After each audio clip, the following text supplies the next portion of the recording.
Aleluia. Boa noite, minha igreja. Graça e paz da parte do Senhor, amém? Vamos adorá-lo? Vamos ficar em pé. Se tiver alguém do seu lado, um abraço. Boa noite, meu irmão, graça e paz.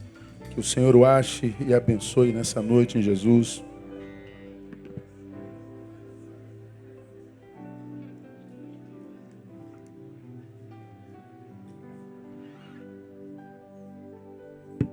Eclesiastes capítulo 3. É da onde a gente tira a nossa gotinha. Hoje não é só um versículo. Hoje é de 2 a 8. É um texto bastante conhecido da Bíblia Sagrada.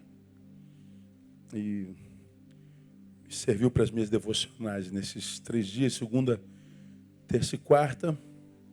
Eu queria compartilhar algo com os irmãos bem rapidinho, no que a gente chama de gotinha de sabedoria. Eclesiastes capítulo 3, de 2 a 8.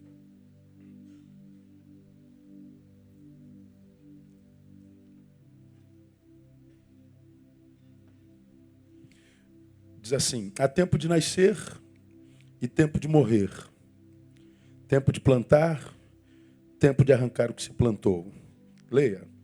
Tempo de matar, tempo de curar, tempo de derribar e tempo de edificar, tempo de chorar, tempo de rir, tempo de prantear, tempo de dançar, tempo de espalhar pedras, tempo de ajuntar pedras, tempo de abraçar e tempo de abster-se de abraçar, tempo de buscar, tempo de perder, tempo de guardar e tempo de deitar fora, tempo de rasgar e tempo de coser, tempo de estar calado, tempo de falar, tempo de amar e tempo de odiar, tempo de guerra e tempo de paz. Amém, amados? Senta um pouquinho.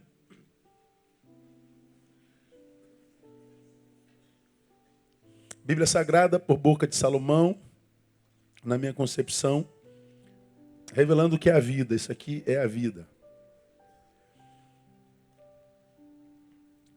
Esse texto, ele compartilha 3 coisas muito interessantes que eu acho que se a gente absorver como verdade, talvez as dores do caminho arrefeçam. Se a gente absorver como verdade. Nem tudo que me informam, porque verdade é absorvido por nós como verdade. É verdade, mas a gente não absorve. Como tal, acaba vivendo outra coisa. Então, uma coisa é saber a verdade, absorvê-la e praticá-la como um modus vivendi, como trilho sobre o qual se vai. A verdade é verdade, nada podemos contra a verdade, ela está aqui, a gente faz o que quiser dela. A mentira é a mesma coisa, não é? Alguns pegam a mentira, transformam na sua verdade, alguns olham para a verdade e ignoram. Não muda o que a verdade é, nem o que a mentira é.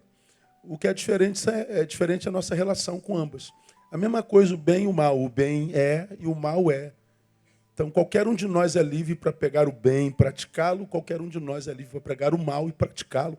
É uma questão de escolha. É uma questão volitiva. Então, a gente já é doutor nisso, a gente sabe muito bem disso. Então, uma pessoa é malvada, porque ela fez opção pelo mal. Uma pessoa é bondosa, ela fez opção pelo bem. Agora, a pessoa malvada, ela pode ser boa para quem gosta, para o filho, para a mãe. Mata todo mundo, mas a mãe e o filho, ele morre por eles. Então, o malvado pode, eventualmente, usar o bem, como o bondoso pode eventualmente usar o mal. Então, o bem e o mal são entidades, né, existenciais, como a verdade e a mentira. Agora, se a gente sabe a verdade e a absorve como tal, e sobre o seu trilho caminha, a gente pode arrefecer as dores da vida, que cada vez são mais intensas. E esse texto ensina algumas coisas muito tremendas. Esse há tempo de e há tempo de nos ensina, primeiro, que a vida é o experimentar de uma eterna readaptação. Guarda isso no seu coração. A vida é o experimentar de uma eterna adaptação. O que é viver, pastor? É adaptar-se, readaptar-se. Por que é uma eterna readaptação? Porque nasceu, quando você menos espera, morreu.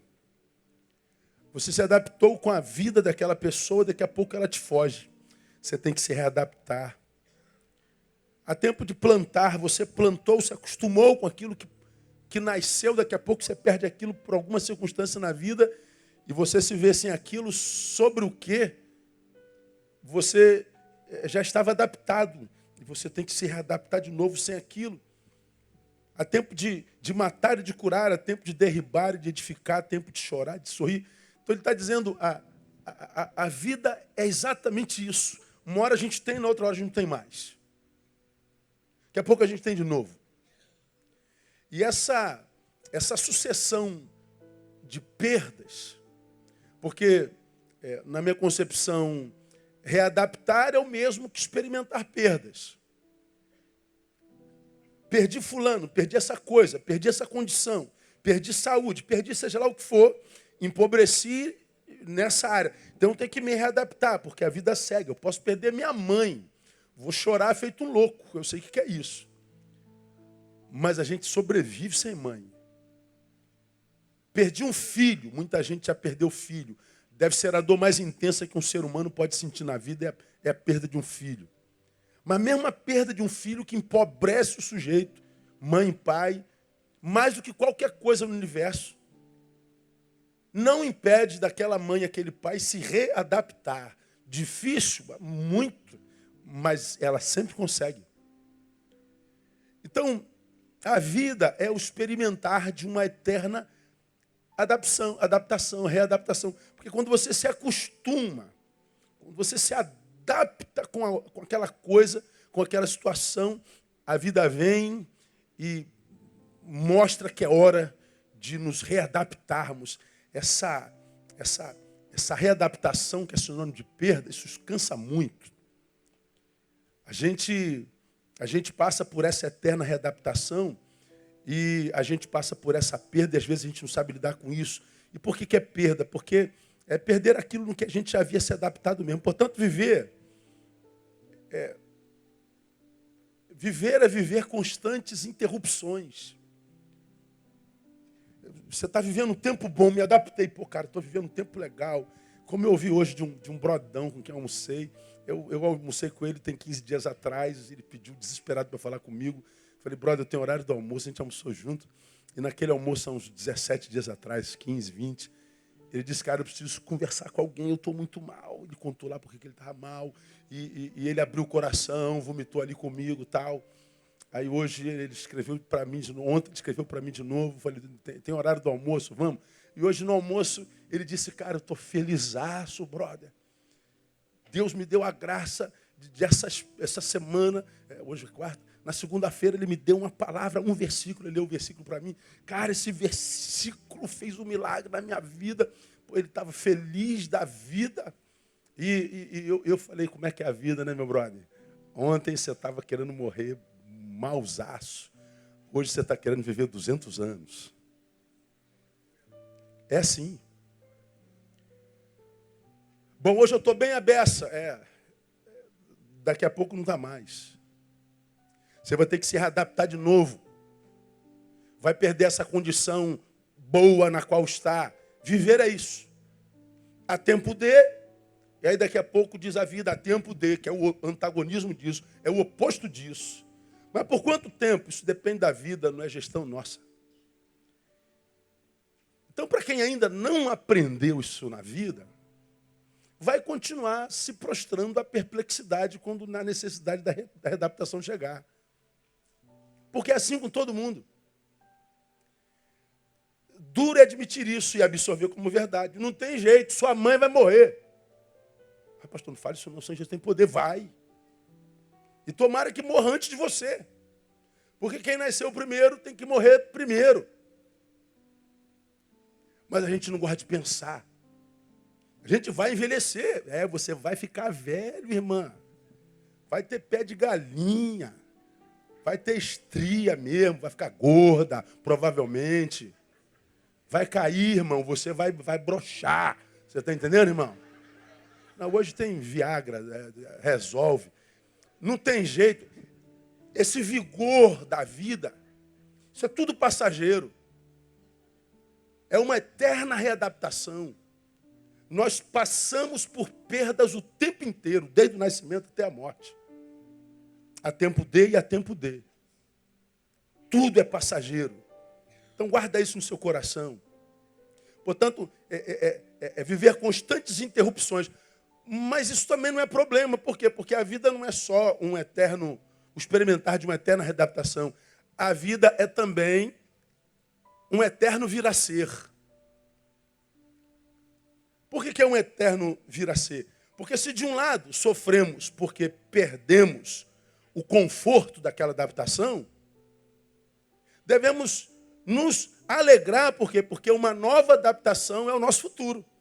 Ou seja, eu perdi isso aqui com o que eu estava adaptado. Me empobreci e estou sentindo uma dor terrível. Sim, mas a vida não é um eterno readaptar, portanto, é também um eterno vir a ser. Então, se hoje você está sofrendo porque perdeu aquilo com que havia se adaptado, fique tranquilo, você vai se adaptar a essa condição, e essa condição também, ela passa. Ou seja, você vai voltar a sorrir de novo. É o que o próprio o autor diz lá, que o choro pode durar uma noite. Depois da noite, vem a manhã de alegria.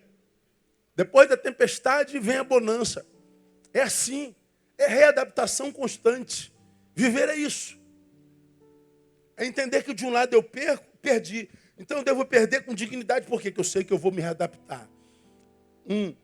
Um novo ser, portanto, um vir a ser, já está diante de mim.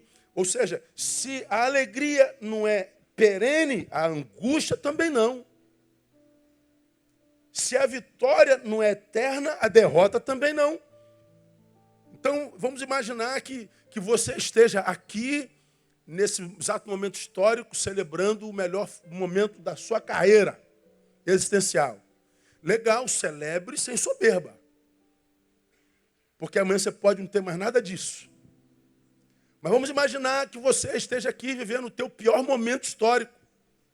Sofra com dignidade, sem mediocridade, sem pequenez, sem coitadismo, porque você não vai ficar aí para sempre. Quem está rindo de você vai ter que aplaudir a sua vitória. No lugar da sua vergonha, você vai ter dupla honra no nome de Jesus de novo.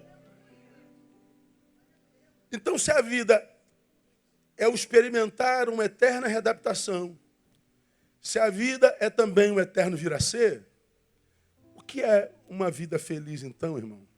É simples. Vida feliz é a vida daquele que desenvolveu a capacidade de viver essas eternas transições com o coração apaziguado. O feliz é aquele que sabe administrar ambas as condições, a da perda e do ganho. Ganhou, estão te glorificando, você não pode fazer nada, não receba glória. É graça. Perdeu, estão te crucificando, não aceita o prego. É temporal.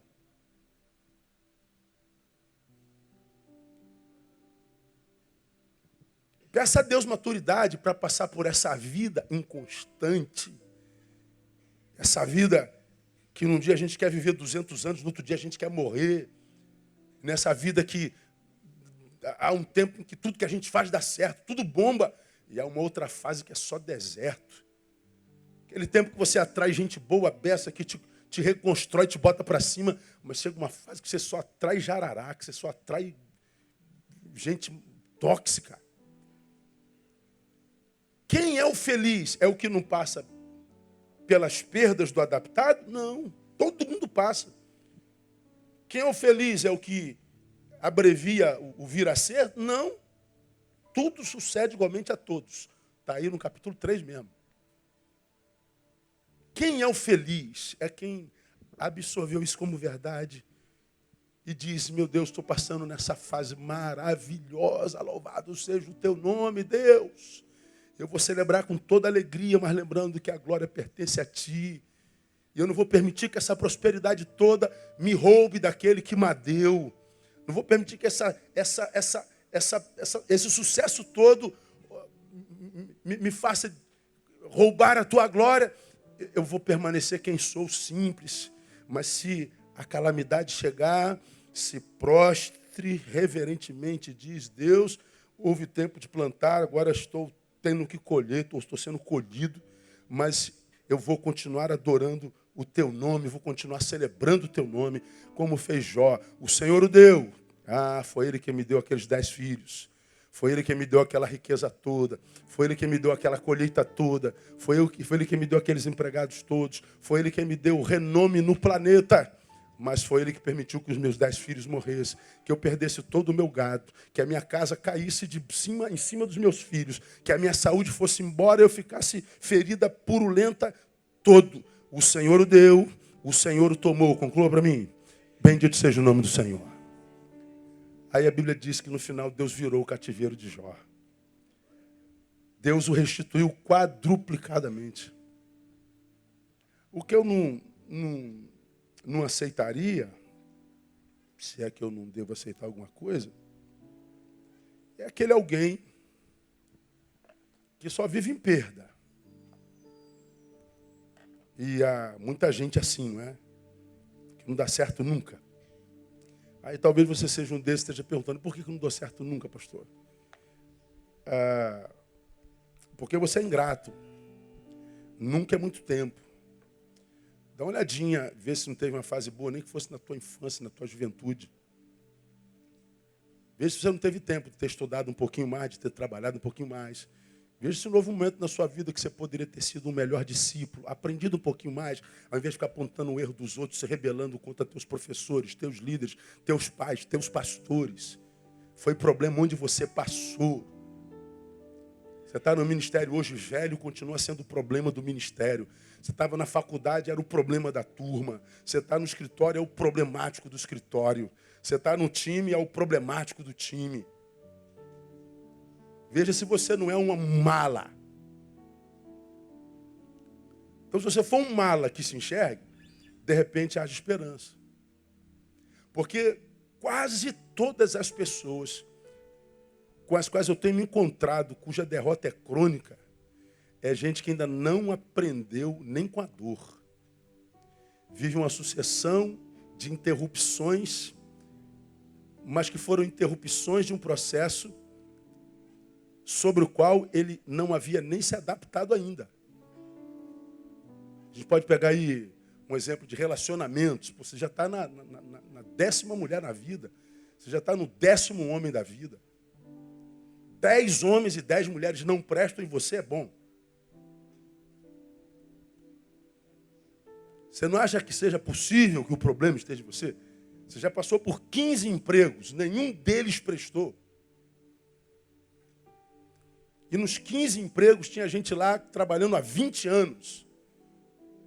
Você acha que o problema não pode ser você? Você já passou por 20 igrejas, nenhum pastor prestou. Será que não é você como ovelha aqui? Pois é, há pessoas que estão sofrendo há anos, há décadas e não aprendem com a dor, não se quebranta, não se humilha, não se enxerga. E aí o que acontece com isso? Eles vão sofrendo interrupções antes que se adaptem. Se a vida é um eterno readaptar, é readaptar porque nós passamos por uma adaptação outrora. Estive bem, passei por um tempo legal, passei por um momento que valeu a pena, que eu curti. Mas, cara, tem gente que não dá nem para se adaptar. Então, eu acho que o cara feliz, o homem feliz, é aquele que quando está lá em cima, ele não se esquece de onde veio. E, portanto, vai perceber que só está lá em cima por causa da graça de Deus. Permanece adorador.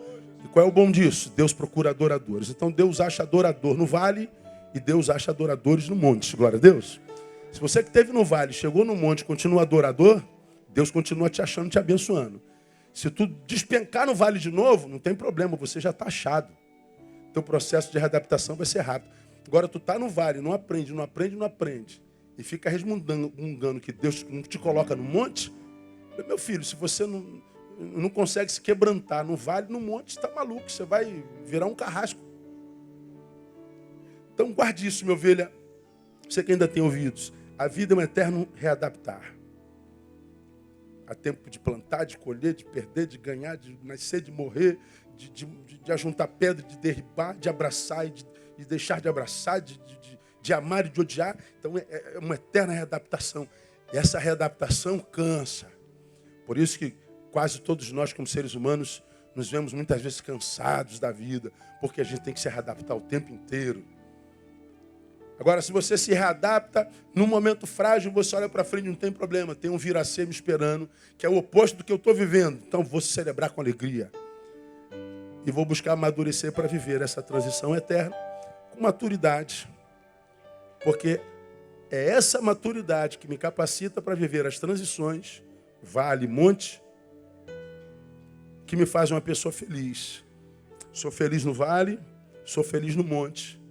Porque eu já aprendi a experimentar todas as circunstâncias. E como Paulo já posso dizer, posso todas as coisas naquele que me fortalece. Vamos aplaudir a ele e vamos adorá-lo. Vamos ficar em pé?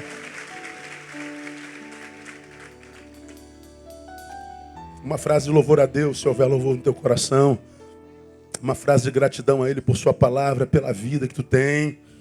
Pelo privilégio de ter trabalhado mais um dia e terminar esse dia na casa dele, ouvindo a ele. Ó Deus, se a vida é um eterno readaptarmos, nos amadurece por essas readaptações. Ajuda-nos, ó Deus, a no tempo da prosperidade sermos prósperos para a glória do teu nome. Mas ajuda-nos no tempo da adversidade, passarmos na adversidade glorificando o teu nome. Amadureça-nos, ó Deus, pela palavra. Que a tua palavra neste lugar sempre nos confronte. Nós não queremos o conforto, nós queremos a sabedoria. Nós não queremos, ó Deus, o que tu tens, nós queremos o que tu és, nós queremos a tua presença. Nós não queremos só o teu poder, nós queremos intimidade contigo. Nós queremos, ó Deus, absorver a verdade da palavra como modus vivendi. Queremos que ela seja o trilho pelo qual a gente existe, pelo qual a gente vai. Sabes, ó Deus, quantos filhos tu tens no meio da multidão que se forma. Sabes quantos teus aqui presentes estão e amam a tua palavra e que desejam viver uma vida que dignifique e que glorifique o teu nome. Recebe, no nome de Jesus, te suplicamos, a nossa adoração nessa noite, nosso louvor. Recebe a nossa gratidão. Ofertamos ao Senhor como reconhecimento de que tu és a fonte de tudo e que tu és a vida e longe de ti não há vida. Toda honra e glória tributamos ao Senhor nessa noite, no nome de Jesus, nosso Senhor. Amém. E aleluia. Aplauda Ele, vamos adorá-lo com o coração. Deus é fiel,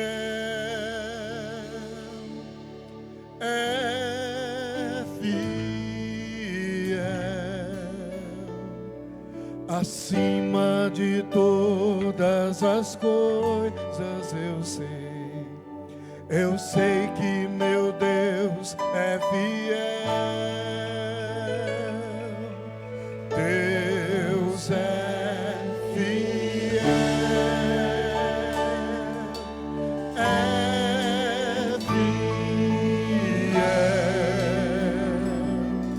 acima de todas as coisas eu sei que meu Deus é fiel. Aleluia. Em meio aos muitos problemas, em meio às lutas sem fim, por entre os muitos dilemas que se apresentam pra mim, às vezes eu posso passar uma noite inteira a chorar,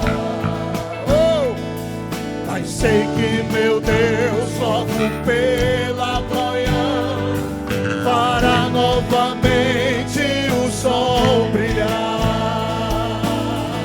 Sim, Jesus, encherá de alegria os meus lábios e o meu coração de louvor. Assim vou descansar, se eu vou confiar no seu grande e imenso amor. Deus é fiel, Deus é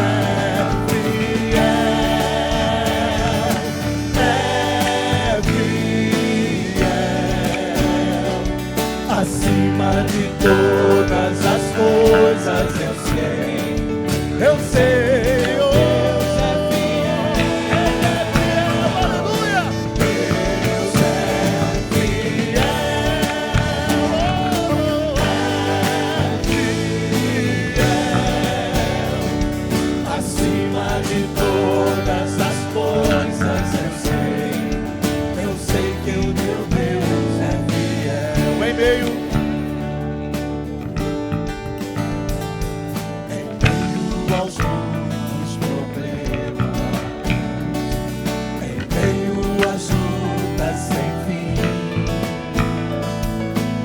Por entre os muitos dilemas que se apresentam pra mim, às vezes eu posso passar uma noite sem a sua. Aleluia! Mas o dia vai nascer.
Eu sei que, meu Deus, acima das circunstâncias, acima das circunstâncias, eu sei que, meu Deus, acima dos impossíveis,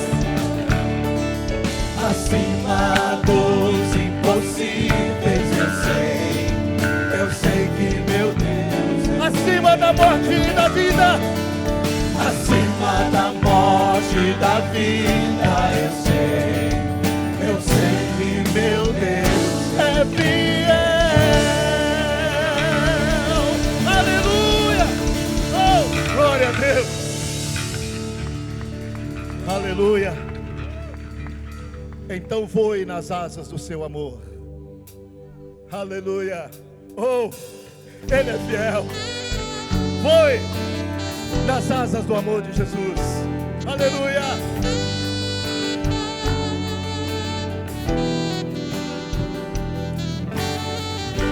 Senhor, eis-me aqui, vem transformar meu ser no fluir da graça que encontrei em ti.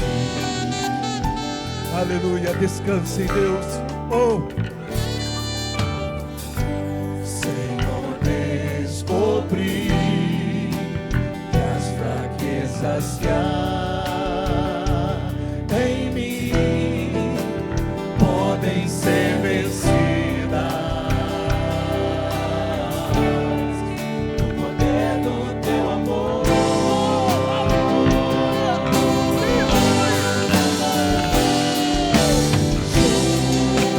Junto a ti, teu amor me envolve.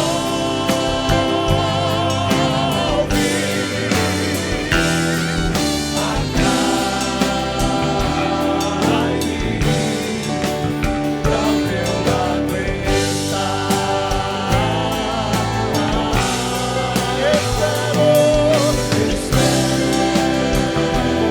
em ti e subo como águia nas asas do Espírito, contigo voarei no poder do teu amor. Face a face, face a face, quero ver te ver, Senhor, e conhecer o amor. Esse amor que Jesus colocou em seu coração, aleluia, renove, aleluia, peça a Deus para acender esse fogo, aleluia. Renovar minha mente em teu querer, meus dias viver. Viva o dia com Deus! No poder do teu amor.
do teu amor.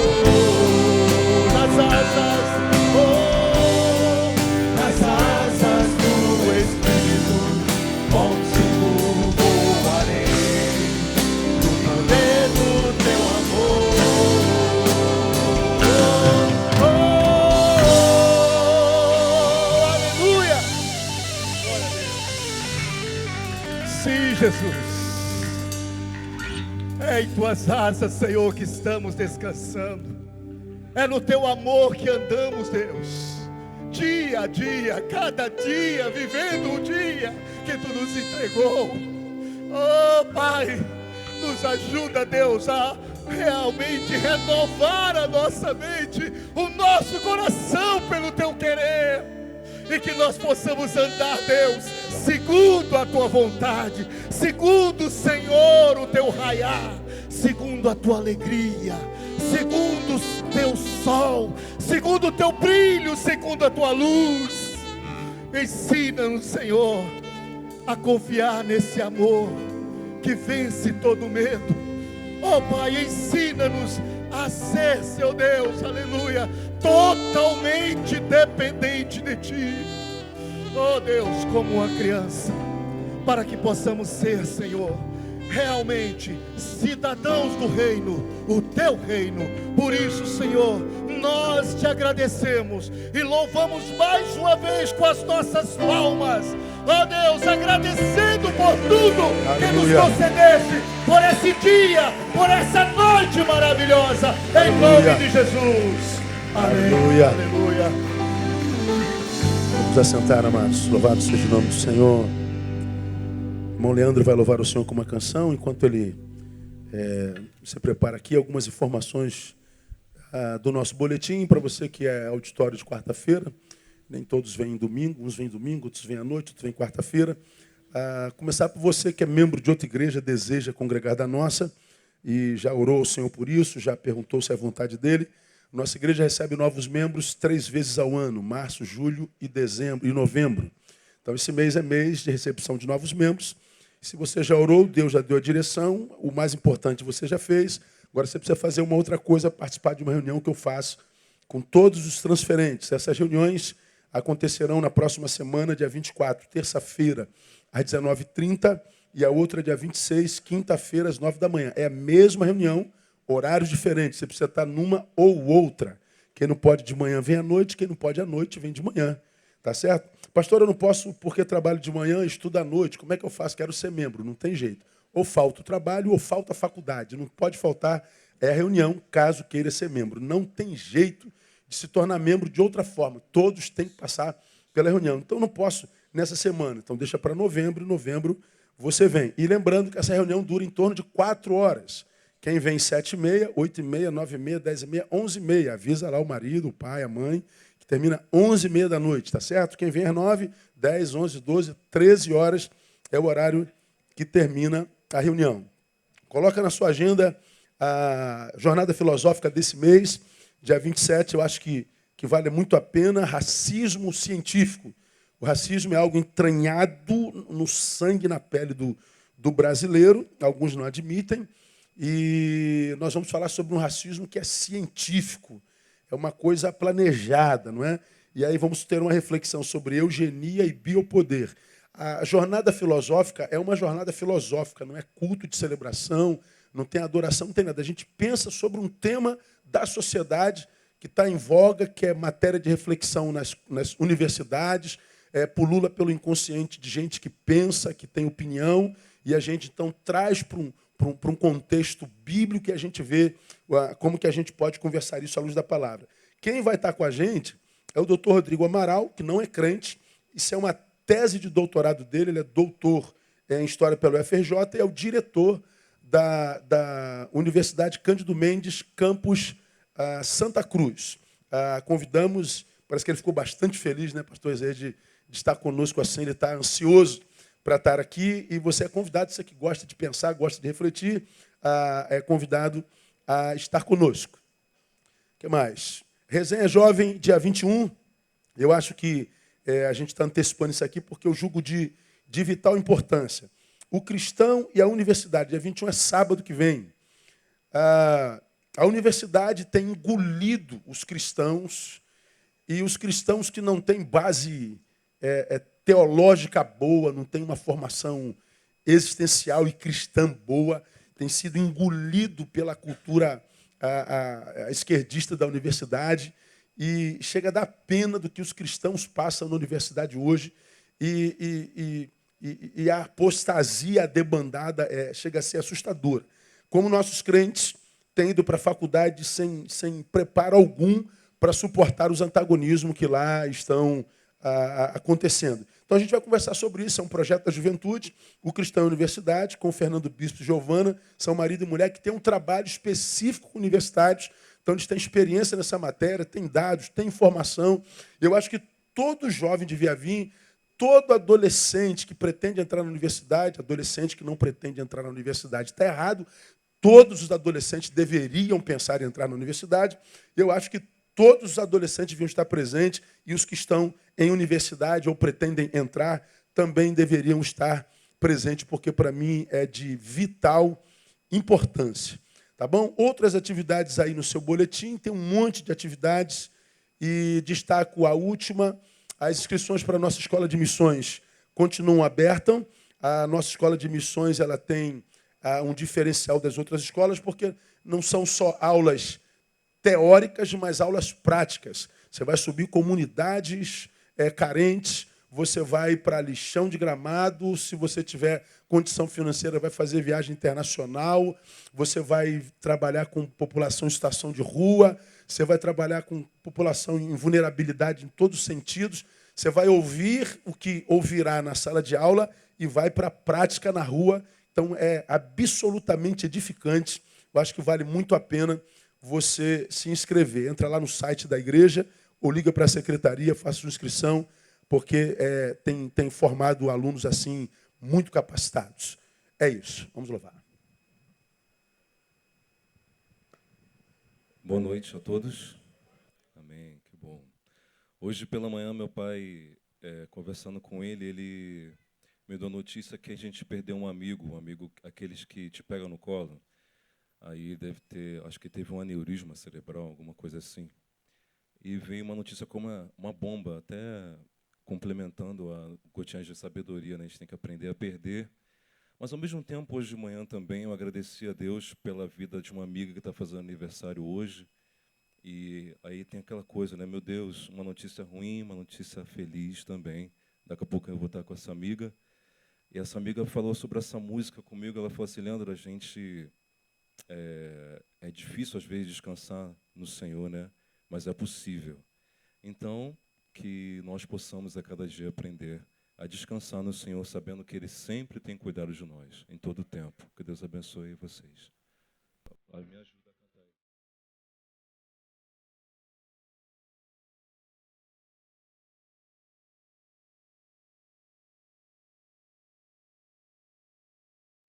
Não tenha sobre ti um só cuidado, qualquer que seja, pois somente um seria muito para ti. É meu, somente meu, todo trabalho. E o teu trabalho é descansar em mim. É meu, somente meu, todo trabalho. E o teu trabalho é descansar em mim.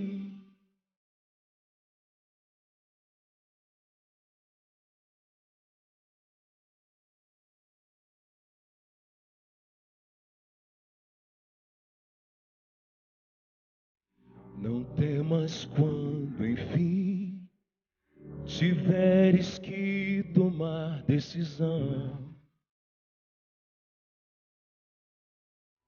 Entrega tudo a mim, confia de todo o coração.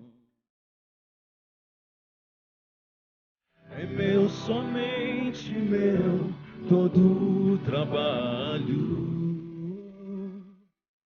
E o teu trabalho é descansar em mim. É meu, somente meu, todo o trabalho. E o teu trabalho é descansar em mim.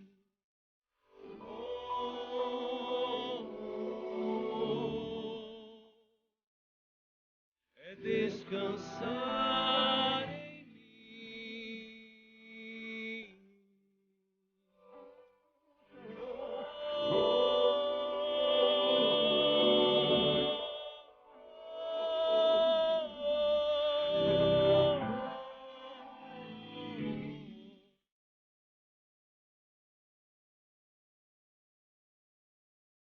É meu, somente meu, todo o trabalho. E o teu trabalho é descansar em mim. É meu, somente meu, todo o trabalho. E o teu trabalho é descansar em mim. Deus abençoe.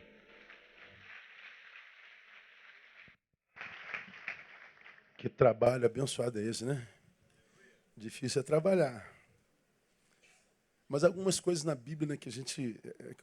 o meu povo é destruído porque ele falta conhecimento. Conhecimento nos falta porque falta reflexão, né? A gente gosta dos cultos que a gente se arrepia, que a gente pula, que a gente dá cambalhota, que a gente grita. E os crentes chamam isso de poder, né? O poder é isso, é sensações. Aí não dá tempo para raciocinar, não é? Textos como... lançando sobre ele toda a vossa ansiedade. Ansiedade é o mal do século, né? As pessoas estão morrendo e se matando por causa de ansiedade. 90% desse auditório é de gente ansiosa. Quem é ansioso aqui e tem coragem de admitir, eu sou ansioso. Ansiedade é uma desgraça. Tem acometido a pós-modernidade assim como um câncer avassalador. Mas ele diz, lançando sobre ele toda a vossa ansiedade. Se ele diz que eu posso lançar, eu devo lançar sobre ele toda a minha ansiedade, é porque é possível viver sem ansiedade. Não é uma utopia. Ele não seria louco de falar, né? Eu lanço toda. E isso fosse uma coisa impossível. Não é? É possível. Só que é um processo. Eu vou falar um pouquinho sobre isso. Não sobre isso, não. Sobre a música que ele acabou de cantar.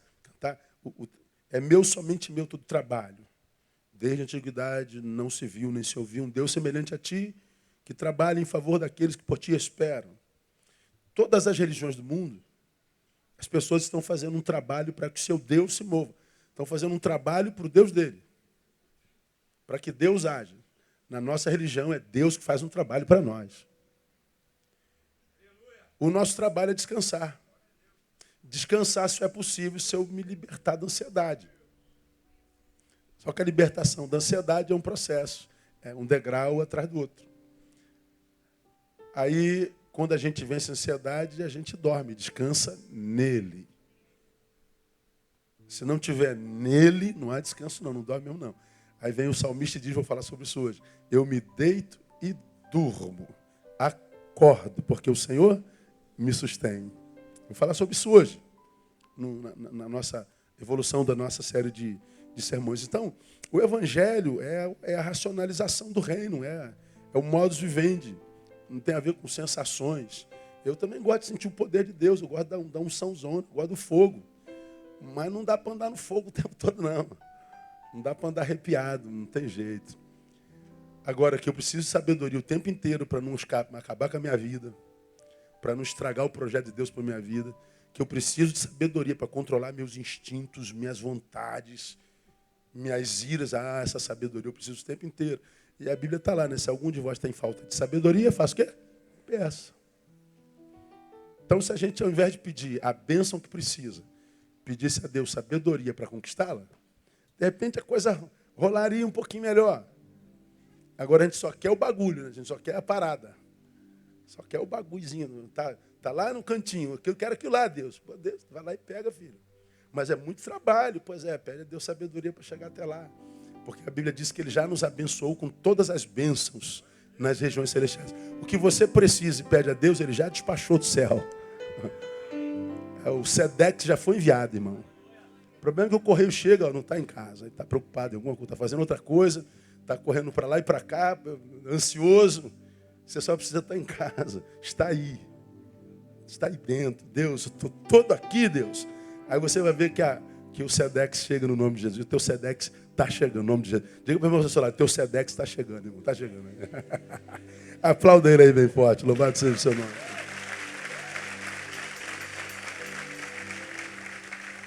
Vamos continuar adorando Ele. Vamos trazer ao altar nossos dízimos, nossas ofertas. Nós que temos sido abençoados com coisas espirituais, vamos abençoar a sua casa com coisas materiais. Davi pede ao Senhor que toque no coração do povo para que o povo oferte uma bênção para a tenda da revelação. Davi diz, é um texto que você conhece bem na nossa igreja, porque pus o meu afeto na casa do Senhor, o ouro e a prata que eu tenho, dou para a casa do Senhor. Dou porque amo. O povo segue o rei e eles conseguem tudo que precisam. O povo dava mais do que era necessário. Aí Davi ora. A oração de Davi é que é linda. E bem sei, Deus meu, que tu sondas o coração e que te agradas da retidão, não é da oferta. Na sinceridade de meu coração, voluntariamente ofereci todas essas coisas. E agora vi com alegria que o teu povo, que se acha aqui, ofereceu voluntariamente. Aí ele faz um pedido ao Senhor. Olha que coisa linda.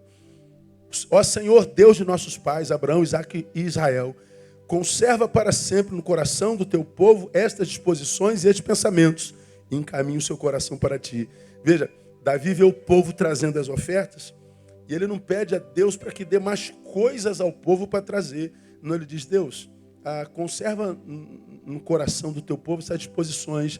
Ou seja, a disposição de abençoar, essa liberalidade, essa generosidade, esse desapego. Conserva lá neles. A tua bênção não é a coisa que a gente dá, mas o poder que a gente tem sobre ela. Porque tem gente que tem coisa e não consegue dar, não é? Ele não possui essa coisa o possui. Então ele está dizendo, conserve essa disposição e esses pensamentos que tu puseste no coração deles de liberalidade, de abençoar. Ele não pede mais coisas, ele pede desapego dessas coisas. É o que a gente tem pedido ao Senhor aqui nesse lugar. Tudo que Ele nos tem dado, a gente tem usado para abençoar a comunidade, abençoar o bairro, abençoar o Brasil. Somos referência de trabalho social e você é convidado a participar disso. Coloca aí, painel, o novo tabernáculo que a gente está planejando, se você ainda não viu. A nossa lona ela tem validade de 10 anos, já estamos no 8º.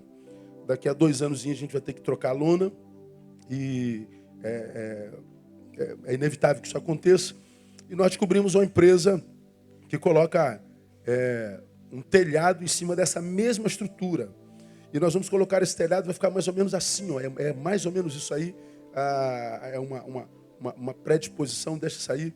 O telhado é definitivo, não muda aqui dentro, a cobertura permanece, mas a gente bota a alvenaria do lado de fora, bota essa porta aí e janelas de blindex para fechar, e vai ficar mais ou menos assim. Então a gente está numa campanha de arrecadar recursos para isso. Então se você quiser abençoar a sua igreja, e a igreja na qual você tem sido abençoado, você pode fazê-lo.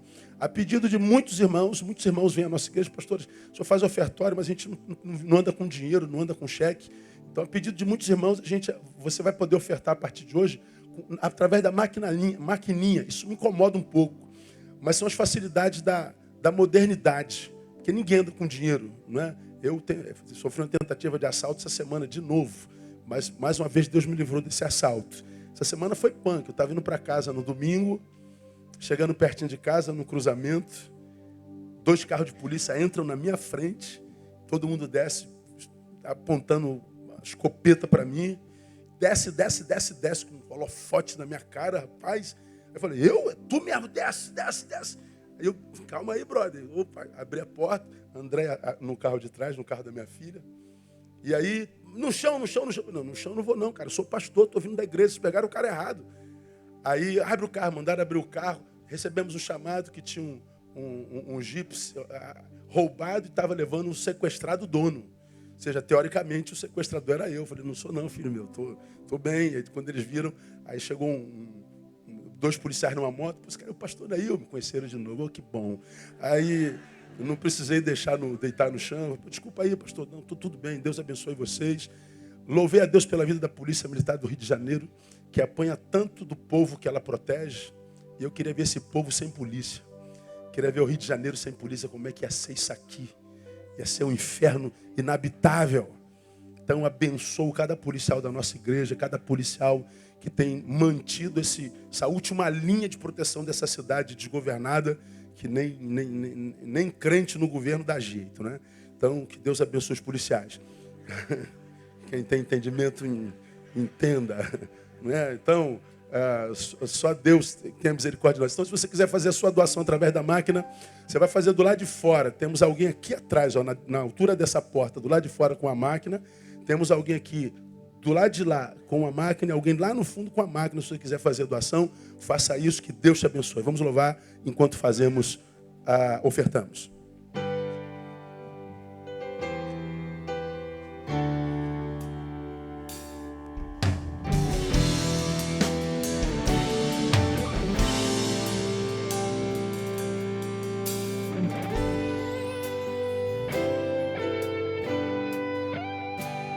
Desde a antiguidade ainda não se viu, ainda não se ouviu.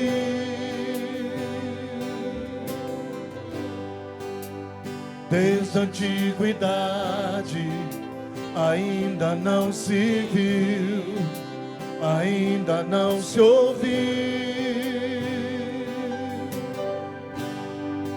Um Deus que trabalha por aqueles que nele esperam. Um Deus que trabalha por aqueles que nele esperam.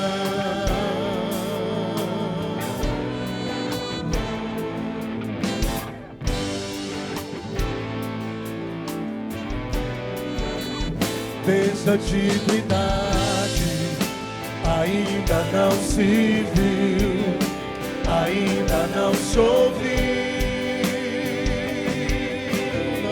Não. Desde a antiguidade ainda não se viu, ainda não se ouviu. Um Deus que trabalha por aqueles que nele esperam. Um Deus que trabalha por aqueles que nele esperam.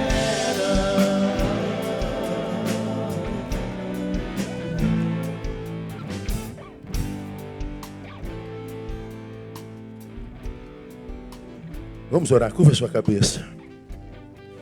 Pai, nós te louvamos pela alegria que temos de estar na tua casa. Deus, nenhum de nós veio aqui obrigado. Ninguém foi coagido. Depois de um dia de trabalho intenso, ônibus cheios, transportes injustos, de estar aqui adorando o teu nome e ouvindo a tua palavra. Viemos voluntariamente, Deus.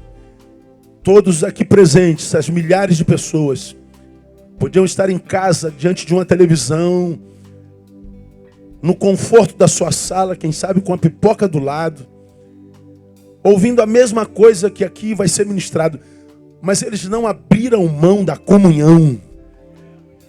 Eles quiseram fazer isso junto com os irmãos, presencialmente. E a tua palavra diz que a bênção e a vida são liberados na comunhão. Que essa noite, ó Deus de comunhão, seja uma noite na qual tu liberes a bênção conforme a necessidade de cada um aqui presente. Nenhum de nós conhece o coração alheio, nenhum de nós conhece a necessidade alheia. Cada um sabe da sua própria dor, mas nós estamos diante de um Deus, sabemos, que sabe de todas as nossas dores, que sabes de todas as lutas que travamos. E nós colocamos todas elas no teu altar nessa noite, no nome de Jesus. Tu sabes como essa mulher entrou aqui, como esse homem entrou aqui, como esse casal, como essa família. E eu te peço, ó Deus, que a providência venha do céu, para a glória do teu nome. Se ele entrou abatido, ele saia renovado no espírito. Se ele entrou cansado, que ele encontre descanso, entre no descanso do Senhor. Se ele entrou, Deus, necessitado de algo, que Jeová Jirê se manifeste sobre ele, trazendo toda a provisão. Se ele está, ó Deus, na batalha contra o inimigo feroz, que Jeová Tsebaô, Deus dos exércitos, desça nesse lugar e capacite, arme teu filho para isso. Que tu possas cobrir-nos com as tuas asas, lugar, ó Deus, no qual nós estamos abrigados de toda injustiça, de todo mal. Que tu possas, ó Deus, livrar-nos desse infantilismo espiritual crônico que nos impede de crescer e viver a vida com todas as suas interrupções e readaptações. Nós queremos maturidade, Deus, e sabemos que maturidade só na reflexão da sua palavra. Ó Deus, fala conosco nessa noite. Queremos colocar Dona Hélida na tua mão, Deus. Tua filha perdeu um filho nessa semana, com bala perdida. E, ó Deus, tu sabes a dor de um pai, de uma mãe, quando perde um filho, porque tu perdeste um filho num determinado momento da nossa história. Tu conheces a dor dessa mãe, tu conheces o vazio que vai dentro do seu peito, tu conheces, ó Deus, o quanto ela morreu também nessa experiência, mas tu és o Deus da ressurreição. Ressuscita a tua filha, renova a sua força, capacite, ó Deus, para essa readaptação pela qual ela vai ter que passar, e que, ó Deus, a tua bênção seja sobre ela constantemente. Dá-nos ouvidos de discípulos. Não temos dúvida que tu falarás conosco mais uma vez. Então dá-nos ouvidos de discípulos, para que ouvindo, recebamos, entendamos e pratiquemos. Nós oramos e abençoamos o teu povo no nome do Cristo, nosso Senhor.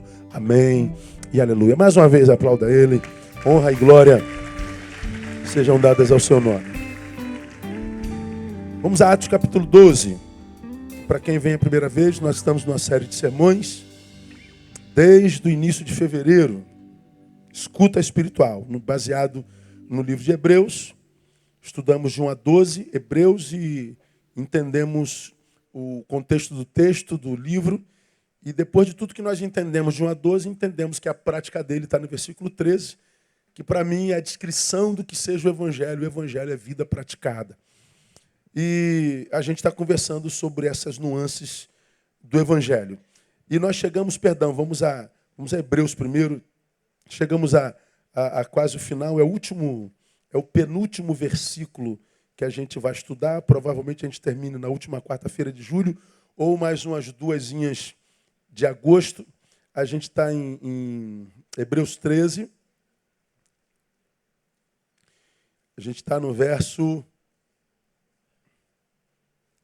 18, foi o que nós começamos na quarta-feira passada.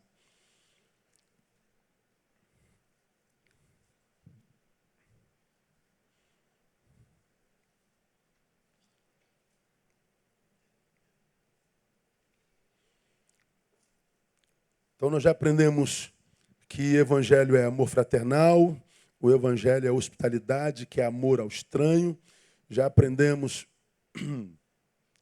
que Evangelho é lembrar dos presos e maltratados. Estudamos tudo isso assim bem detidamente, às vezes mais de uma quarta-feira. Aprendemos no versículo 4 que o Evangelho é honrar matrimônio. Aprendemos que no Evangelho nós somos treinados para que a gente aprenda a ter cuidado com o dinheiro, porque ele pode nos adoecer e nos sequestrar.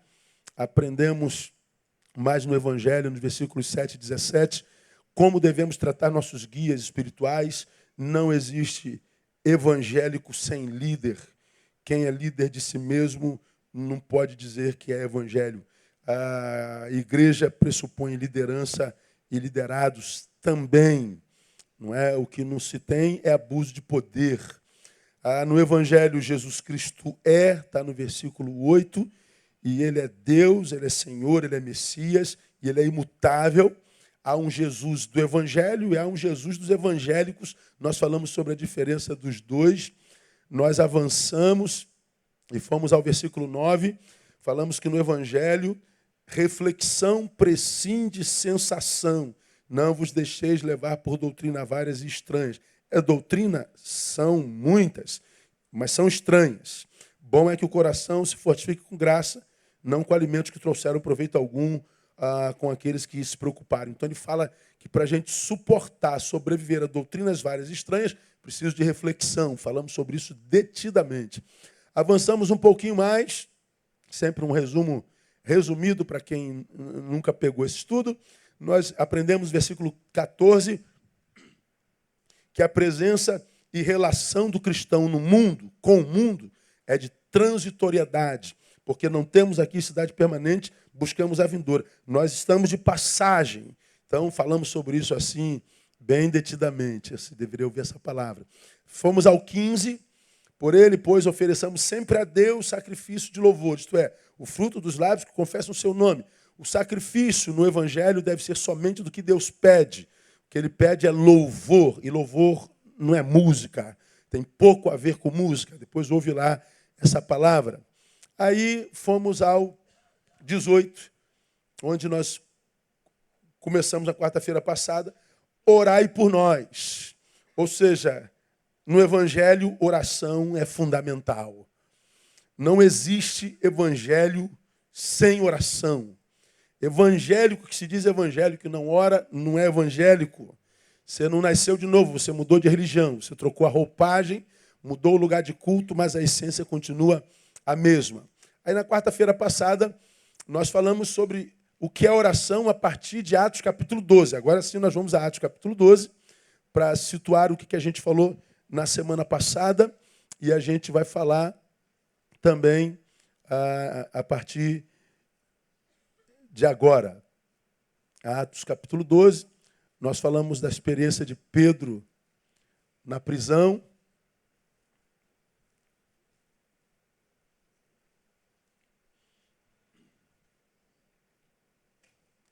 Aí começamos no versículo 5, painel. Bota aí para mim. Pedro, pois, estava guardado na prisão, portanto era um prisioneiro. Mas a igreja fazia o que? Leia comigo. Orava com insistência a Deus por ele. Vamos ver o texto todo? Vamos juntos? Pedro, pois, estava guardado na prisão, mas a igreja orava com insistência a Deus por ele. Então a igreja fazia adoração algo contínuo, era um estilo de vida. Aí nós falamos na quarta-feira passada, por que hoje a gente fala de oração, mas ora pouco? Qualquer um de nós que tenha um mínimo de honestidade vai admitir que ora muito menos do que deveria orar. Sim ou não? Qualquer um de nós. Se a nossa vida, a minha e a tua, dependesse da nossa vida de oração, acho que a gente estava pior do que a gente está hoje. Então a gente está melhor do que deveria estar caso nossa vida dependesse da nossa oração, da nossa comunhão com o Pai. Eu falei, por que hoje a gente ora pouco? Porque, primeiro, nós somos influenciados no nosso conceito mental, ou seja, nossa forma de ler a vida e de se relacionar com o mundo, com a influência do mundo capitalista. O mundo capitalista tem 3 valores: ter, ter e ter. Se não quiser esse, tem outros: ganhar, ganhar, ganhar. Se não se sente bem com esse, possuir, possuir, possuir. Ora, nós vivemos nessa perspectiva. Nós queremos ter, ganhar, angariar, possuir. O que acontece? A gente não percebe que a gente leva essa cultura do ganho, da compra, do consumo, da obtenção para a nossa relação com o divino. Aí o que a gente faz? Transforma oração em petição. Toda vez que a gente vai falar com Deus é para tirar alguma coisa dele. Ninguém fala com Deus sem que nessa oração peça a Deus alguma coisa. Aí você me viu falar que muitas vezes a gente tem vida devocional, não tem experiência na vida devocional, tem vida de oração, não tem resposta de oração, não sabe por quê? Porque você vai para o quarto em secreto, olhar a teu pai em secreto, que ele diz que vai te abençoar, só que você vai em secreto orar para o teu pai, você não vai orar, você vai pedir teu pai. Você pensa que o pai está feliz porque você chegou para orar, mas o pai está dizendo, lá vem um pidão de novo. Já sei o que ele vai me pedir. Só fala comigo para pedir alguma coisa. Nós fizemos a sinonimização de oração e petição. Nós aprendemos que petição está contida na oração, mas não é oração propriamente dita. Aí passei um serviço, um exercício para casa. Faça uma oração para Deus nessa noite de 3 minutos sem pedir nada a Ele. A maioria de vocês deve ter pensado, meu Deus, se não é para pedir nada, o que eu falo na oração, né? O que se diz na oração? Pois é. Nós aprendemos que por isso que a gente não tem experiência na oração. A gente não ora por causa da influência capitalista. A gente não ora porque orou durante um tempo, não teve experiência, ninguém continua fazendo o que faz se não recebe fruto daquilo. E outra, a gente não tem sucesso na oração porque a gente não entende que oração não é petição, a petição pode estar contida. Por isso que a Bíblia diz que a gente deve falar com ele com orações e súplicas. Súplica é uma coisa, oração é outra. O que é oração? Oração é o que transforma o nosso encontro com Deus em relacionamento. Deus me alcança pela palavra, a fé vem pelo ouvir, então gerou fé. Me encontrei com Jesus através da palavra. Ele falou comigo. Se eu não falo com ele, eu me encontrei com ele, mas não iniciei relacionamento. Quando ele fala comigo e eu falo com ele, iniciamos relacionamento. Então, oração é aquilo que produz intimidade. E não pode haver intimidade se um dos relacionáveis, toda vez que fala com Deus, fala para pedir. Oração é diálogo. Oração é troca de ideia, como quem conversa com o pai. Oração é abertura de coração. Oração é abertura de coração. Oração é o derramar-se na presença do Senhor. Oração é o que faz a manutenção da nossa intimidade com Ele. Então, a oração, ela é preponderante na vida de um cristão. Não tem jeito. Não tem como ser de outra forma. Agora, eu fiquei de, nessa noite, começar a estudar com vocês, nessas próximas quartas-feiras, alguns frutos práticos que são claramente manifestos e percebidos na vida de quem ora. Alguns valores, alguns frutos que são achados na nossa vida, se temos vida de oração, que são práticos, são praticáveis, e a gente vai ler nesse texto que nós já lemos na quarta-feira passada, e eu não vou reler hoje. Então, o que a oração faz, além de inaugurar a nossa relação com Ele? Nos especializa naquilo que eu vou chamar em remar contra a maré. Me especializa em remar contra a maré? Pastor. Me especializa em produzir equilíbrio na minha interioridade. Ou seja, o que está do lado de fora eu não tenho como equilibrar, mas o equilíbrio permanece aqui dentro. Ela gera essa destreza de fazer uma desconexão entre o que acontece fora e o que acontece dentro. A oração nos capacita para transcender circunstâncias. Veja o versículo 6. Bota para a gente, painel. No 5 diz, Pedro estava preso. A igreja orava com insistência. Aí no 6 começa o resultado. Ora, quando Herodes estava para apresentá-lo, nessa mesma noite estava preso Pedro dormindo entre 2 soldados, acorrentado com 2 cadeias, e os sentinelas diante da porta guardavam a prisão. Olha os antagonismos desse texto. Tiago foi morto outro dia. O povo adorou. Herodes era político. Vou matar mais um, vou alegrar o povo. Pedro está preso. Bota o 6. Nessa mesma noite, ou seja, que Pedro ia ser apresentado, Pedro estava dormindo entre 2 soldados. Agora, olha lá, acorrentado com 2 cadeias. O que chama de cadeia é as algemas. Diz mais adiante que ele estava também sob grilhão nas pernas. Então ele tinha os grilhões nas pernas e corrente unindo as mesmas. Ele tinha algemas nas mãos unindo as mesmas. Ele estava no calabouço, e o calabouço naquela época quase sempre era tomado por água, ratos, muitos.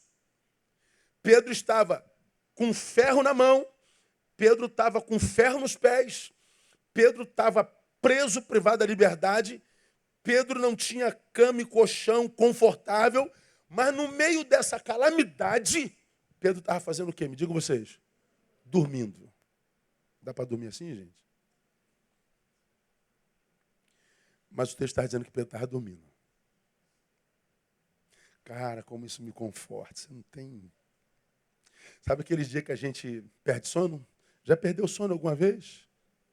Já teve dificuldade de dormir? Ou está tendo dificuldade para dormir, irmão?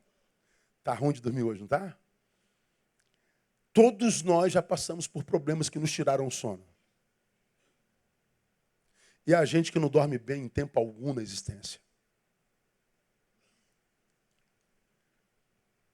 De vez em quando teu cônjuge fala assim, meu Deus, tem prego na cama, você roda para lá, roda para cá, o que houve? Não está tudo bem nada, senão tu estava igual morto, em coma. Mas tu está rodando para lá, está rodando para cá, tu não dorme. Algum desconforto interno te incomoda. Algum descontrole mental, o raciocínio te incomoda. Você deita, teu corpo está inerte, mas teu pensamento... E você diz, meu Deus, onde é que eu desligo? A gente queria desligar da tomada algumas vezes. Acontece contigo ou é só comigo? Com todos nós acontece isso. A gente não tem controle do pensamento, ou seja, do diagnóstico da coisa que nos tirou o sono. E aí vem a irmã insônia e deita do nosso lado e diz, vamos passar a noite junto? E você passa a noite com a insônia. Não é com a sônia, é insônia. Dá desespero maior quando você vê que o dia começa a clarear. Falei, meu Deus, já está amanhecendo. E você tem um dia cheio no outro dia. Bom, você sabe o que é perder sono. Agora, esse texto ele é para mim brilhante. Pedro dorme no meio da calamidade. Do lado de fora ele não tem controle absolutamente nenhum. A maré estava braba. Mas diz o texto que Pedro rema contra a maré. A circunstância era absolutamente dolorosa e contrária. Mas diz o texto que Pedro transcende as circunstâncias. Do lado de fora, ameaça de morte, ódio, injustiça e privação. Mas do lado de dentro ele está completamente desconectado do que acontecia do lado de fora. Ansiedade zero. Por que Pedro conseguiu viver isso, irmão? Deixa eu mostrar para vocês rapidinho. Atos 2:42. Diz assim um texto, vou mostrar a vida de Pedro. E perseveravam na doutrina dos apóstolos, na comunhão, no partir do pão e no que mais? Nas orações. O que diz a primeira palavra desse texto aí? E perseveravam. O que é perseverar? É continuar. Quando a demanda diz para a gente parar. Aí diz que os apóstolos, Pedro era o líder, perseveravam na doutrina, no estudo da palavra, na relação com o outro, no partir do pão, na generosidade, nas orações. Então, oração não era algo esporádico na vida de Pedro. Era algo do que ele não abria mão. Veja Atos 3:1.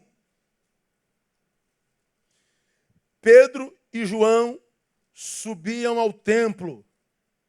Que hora era? A hora da oração, a nona, é a tal da porta formosa, que tinha um homem lá, dá uma esmola aí, não tenho prata nem ouro, mas o que tenho eu te dou, em nome de Jesus Nazareno, levanta e anda. E ele levantou e andou. Agora, por que Pedro fazia isso? Por que Pedro suportou a prisão? Porque ele estava não só nas casas com os irmãos perseverando na oração, mas Pedro subia ao templo e orava. Então, era vida praticada. Veja o capítulo 10, verso 9. 10, 9. No dia seguinte, indo ele seu caminho, e estando já perto da cidade, subiu Pedro ao eirado para fazer o quê? Para orar. E era cerca da hora sexta. Hora nona, hora sexta, hora não sei quanta hora. Pedro não tinha horário para orar. Ele sentia necessidade de Deus e ele largava tudo e ia passar um tempo a sós com Deus. Ele, portanto, diferente da maioria de nós, não secundarizava a sua relação com Deus. Ele não terceirizava a relação com Deus. Ele tinha essa necessidade com Deus. Vamos ver mais umzinho. 11:5, painel. 11:5, do mesmo livro. Olha lá. Estava eu orando na cidade de Jope, e em êxtase tive uma visão. Pedro falando. Descia um objeto como se fosse um grande lençol sendo baixado do céu pelas 4 pontas, e chegou perto de mim. Aí você conhece aquele lençol que desceu com com joelho de porco, com carré, aquela coisa maravilhosa que a gente adora, tudo que tinha uma feijoada, e diz, come, não como nada que seja imundo. Agora, por que Pedro tinha visão? Por que Pedro foi escolhido para falar para os gentios? Diz o texto, estava eu orando na cidade de Jope. Pedro vivia a vida de oração. Mais umazinha para a gente terminar, 6:4. Mas nós perseveraremos o quê? Na oração e no ministério da palavra. Foi quando eles escolheram os diáconos, as viúvas dos judeus e dos gentios estavam brigando porque os dos judeus puros recebiam uma cesta básica melhor e as que eram pagãs recebiam uma cesta pior. E aí começou o litígio na igreja por causa da vida social. Aí Pedro tinha que estar controlando o litígio entre os irmãos. Ele diz, escolheis aí alguns irmãos, sejam cheios de Espírito Santo, tal, que cuidem desse negócio. Nós perseveremos na oração. Pedro está dizendo, eu não posso abrir mão de estar com Deus para cuidar nem de problema de gente. Eu não deixo gente sem solução. Eu arrumo outra gente para fazer isso. O que eu não posso é abrir mão da minha comunhão com o Pai. Então você vê que na vida de Pedro, a oração era imprescindível. Ora, quando a oração é imprescindível, ou seja, é vida praticada, não é só discurso, não é só uma campanha, 7 sextas-feiras, portanto não é cronológica, não é só no monte ou geográfica, não é para tirar foto. Você já viu gente que sobe o monte e tira foto, ajoelhado, grava vídeos, dizendo, estamos no monte, estamos lá, como quem diz, olha como é que eu estou no monte, sou mais santo que você que ora no banheiro. Você já subiu o monte, irmão? Não, eu vivo no monte, irmão. Aí tu vê. Aí a linguagem do monte é sempre aquela linguagem bem evangelical. O homem de Deus, o varão, o profeta, a profetisa, a ungida, a gloriosa. Aquela coisa bem espiritual, que impressiona só ele mesmo. Mas Pedro não. Pedro tinha vida de oração que não era fotografável, era real. Não era liturgia, era modus vivendi. Era prática vivencial. Não era para inglês ver. Então, o que acontece quando nós temos esse tipo de oração? Ela nos especializa em remar contra a maré. Ela produz esse equilíbrio no meio da turbulência, dentro da nossa interioridade. Ele faz com que nós nos desconectemos mesmo. Ela nos capacita para lançar sobre ele toda a nossa ansiedade. O que você pode fazer sobre os feitos de Herodes? Eu não posso fazer nada. Então por que eu vou ficar desesperado? Vou entregar na mão de Deus. Vou dormir com cadeia e tudo. O que tem tirado teu sono, meu irmão? O que tira teu sono é a postura do outro. É uma circunstância nacional, brasileira. É uma condição material que a respeito da qual você já fez tudo. Você agora está dependendo de terceiros, você não tem poder sobre o outro. Se você não tem poder sobre o outro, se você não tem gerência lá, por que está perdendo o sono? Se não depende mais de você, se você já fez tudo, por que não entrega e dorme? Pois é, para a gente conseguir entregar e dormir, só se a gente começou essa relação de intimidade.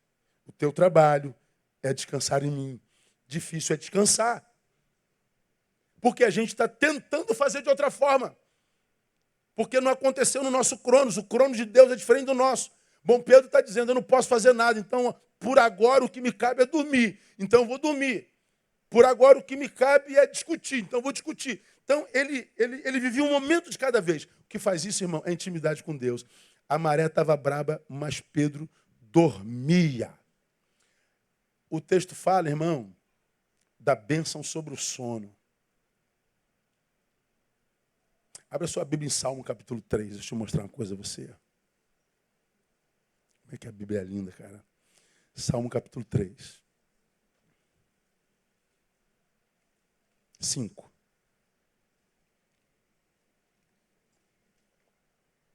Três, 5.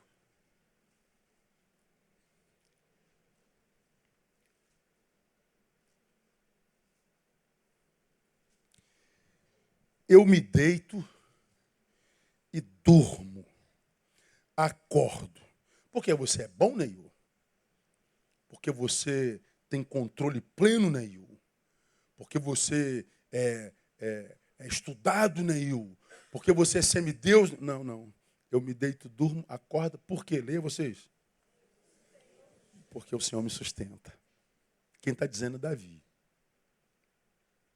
Aí eu vou para as minhas elucubrações. De que sustento eu preciso se eu estou dormindo?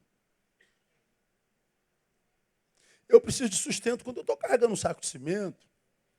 Eu preciso de sustento quando minhas forças já se foram, depois de tanta luta no dia a dia, na vida. Meu Deus, estou cansado, Deus me sustenta. Agora você chegou ao final do dia, deitou. Só está dormindo que o Senhor está sustentando. Está te sustentando do quê?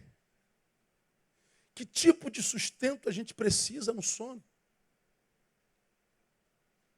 Pois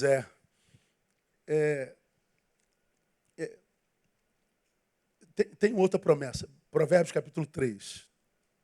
Provérbios 3, 24. Quando te deitares, não temerás. Sim, tu te deitarás e o teu sono será como? Suave.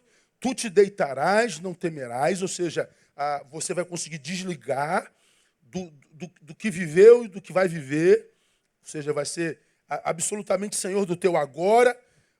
Ao passado você vai dizer, já foi teu tempo, fique aí. Ao teu futuro você vai dizer, fique aí, vai chegar a tua hora. Estou vivendo o meu agora. E o agora é o tal do sono e do descanso, que parte do pressuposto biológico. Se eu não durmo bem, eu não vivo bem amanhã. Se eu não durmo bem, provavelmente não vivi bem o dia que acabou. Se eu não durmo, eu não tive domínio sobre o meu dia teve domínio sobre mim. Então eu desperdicei um dia, provavelmente. Durmo mal, já sei que o meu futuro está escrito. Vai ser no mínimo semelhante ao meu dia anterior. Outra porcaria. Agora, vive um dia mal, dorme mal. Outro dia mal de novo. Esse final de dia, o segundo, você dorme mal de novo. Dorme o terceiro dia mal de novo. Então, mais 3 dias mal vividos. Isso vira um mês. Isso vira 2 meses.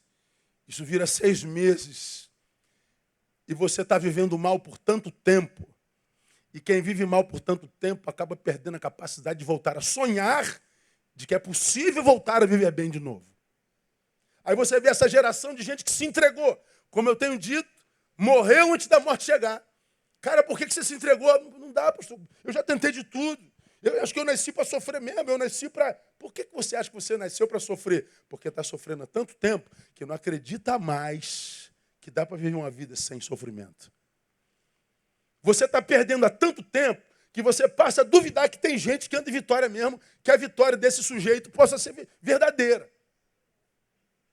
Como a cultura é da ausência de qualidade de vida, e é muito fácil de provar a ausência da qualidade de vida, de onde você acha que vem esse desejo frenético por prazer? A gente está viciado em prazeres momentâneos. Qual é a boa de hoje? A gente quer, a gente não consegue mais estar, a gente não consegue mais a bênção da contemplação. A gente fala de viagem como se viagem fosse a coisa mais importante da vida. E quem não pode viajar?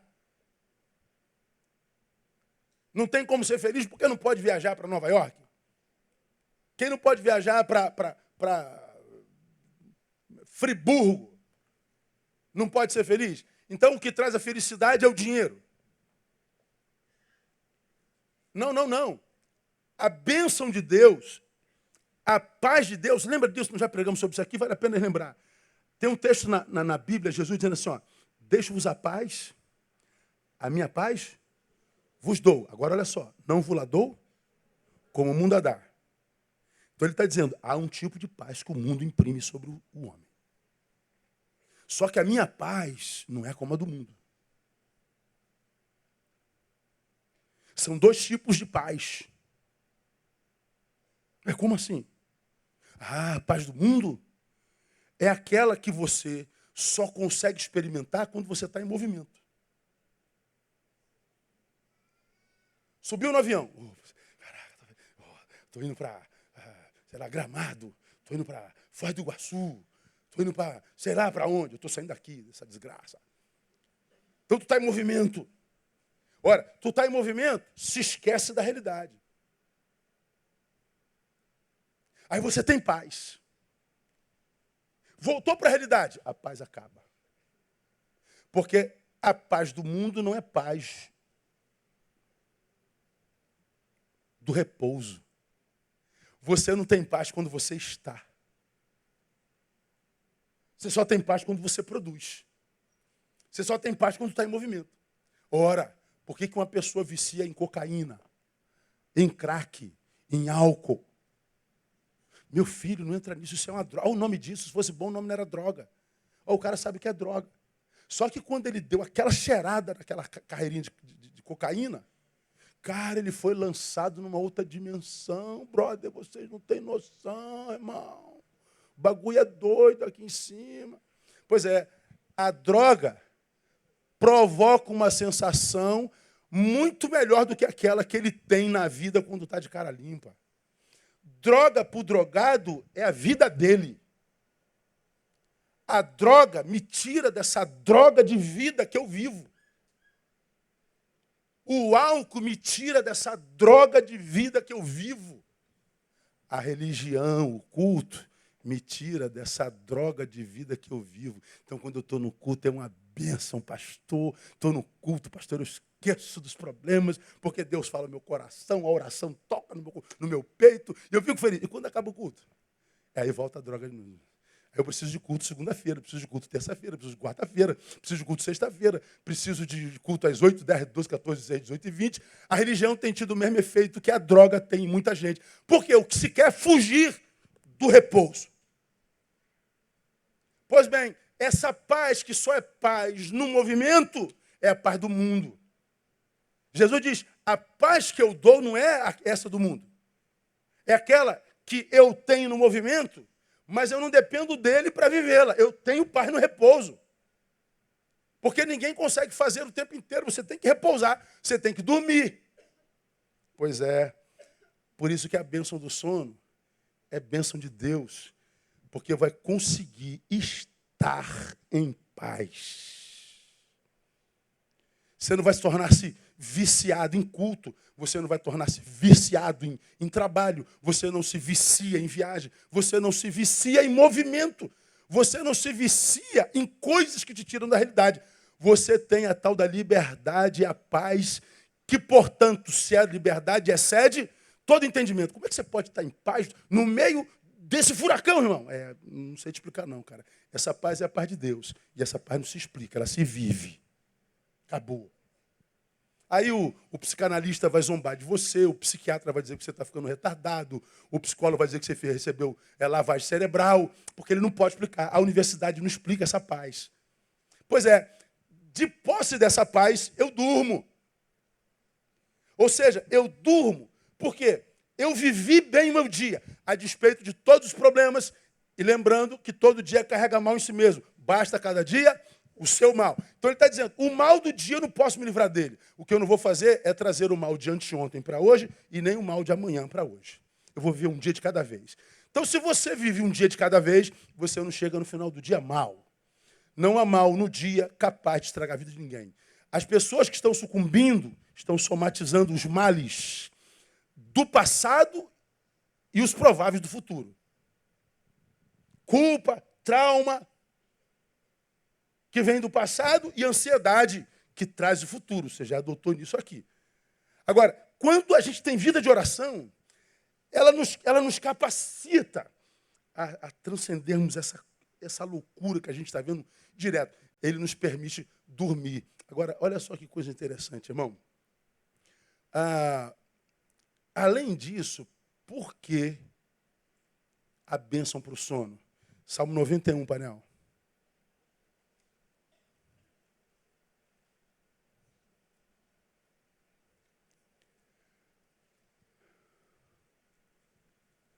Salmo 91:5. Vamos imaginar que você fosse o diabo. Ou é? Não. Mas vamos imaginar que você seja. E vamos imaginar que você soubesse que tem um homem de Deus que está atrapalhando o teu trabalho, a tua carreira. Você veio para matar, roubar e destruir. E você sabe que esse homem, ainda que de Deus, se não dormir bem, não vive um dia bom. E se ele viver 1 dia, 2 dias, 3 dias maus, porque ele viveu 1 dia, 1 noite, 2 noites, 3 dias mal, você como diabo, não iria trabalhar no sono dele, não? Eu iria atrapalhar. Eu viraria aquele mosquito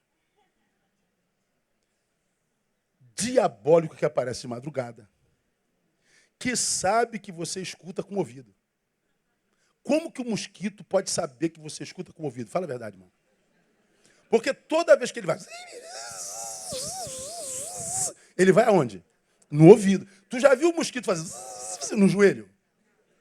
Você já viu o mosquito na palma da tua mão? Não.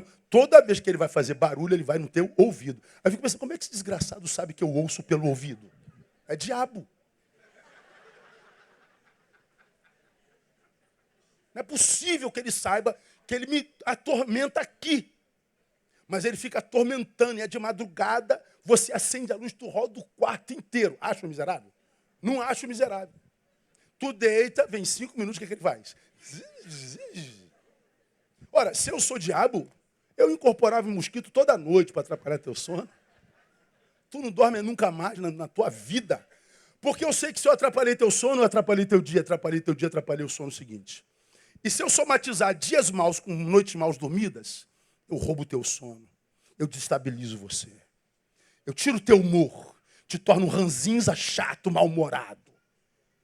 E se eu te torno um ranzinza chato, mal-humorado, porque não dorme bem e não administrou bem o seu dia, eu te transformo num homem iracundo, daqui a pouco violento. Ou eu estou falando bobagem? É um somatório.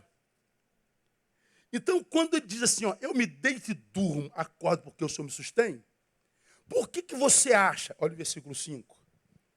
Não temerás o quê? Os terrores da noite. Que terrores da noite são esses, irmão? Intervenção maligna sobre o nosso sono. Intervenção sobrenatural sobre o nosso biológico.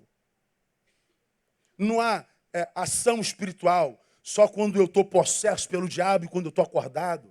Não há ação espiritual só quando eu estou sendo possuído, mas eu posso estar sendo só oprimido do lado de fora. Opressão de fora para dentro, possessão de dentro para fora. Não, eu também posso viver opressão e ação e ataque demoníaco quando eu estou dormindo. O Salmo, que é um salmo de promessa, começa dizendo, aquele que habita no esconderijo do Altíssimo, à sombra do Todo-Poderoso, o quê? Descansará. Por que ele promete descanso? Porque ele sabe, você já aprendeu, que o cansaço é um ladrão. Ninguém funciona bem cansado. Ninguém chega na plenitude da potência cansado. E ele está dizendo, se eu habito no esconderijo do Altíssimo, é na sua sombra que eu descanso. Aí ele fala que o Senhor é seu refúgio. Ele me livra do laço do passarinheiro, da peste perniciosa. Ele me cobre com as suas penas, debaixo das suas asas encontro refúgio. A sua verdade é escudo e broquel. Aí ele diz, você não vai temer os terrores da noite, nem a seta que voa de dia e de noite. Hoje, então, no Rio de Janeiro, seta que voa de dia e de noite é bala perdida.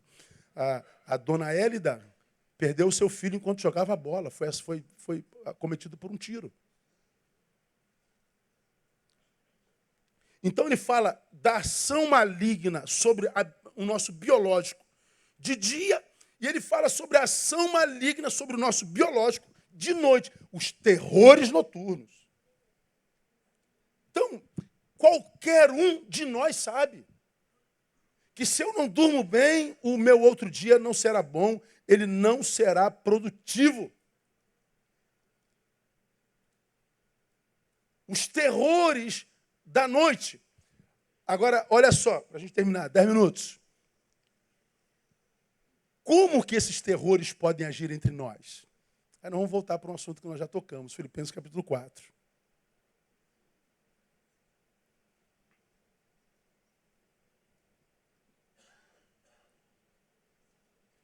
Filipenses capítulo 4.